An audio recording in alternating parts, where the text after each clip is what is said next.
Hello everyone. So, ngayong gabi ay may gusto lamang akong i-share about sa aking nabasa.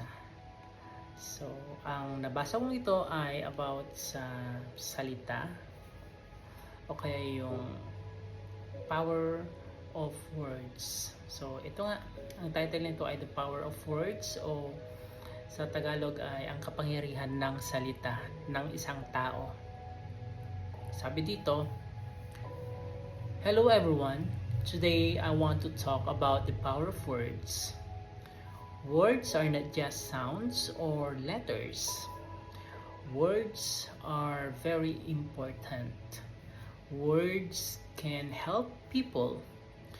Words can hurt people. When you say good words, people feel happy. For example, thank you, I love you, or you're great. These words give people a smile, so they can make people feel strong and special. But when say bad words, people feel sad. Bad words can make people cry. They can make people angry.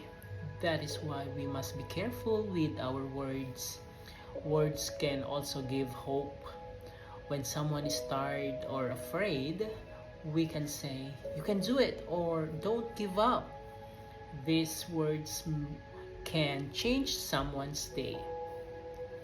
Words can also teach. Teachers use words to help us learn. Parents use words to help us grow. Books use words to tell us stories. So remember, words are powerful. Use kind words. Use helpful words. Speak with love and respect. Thank you. Yun lang.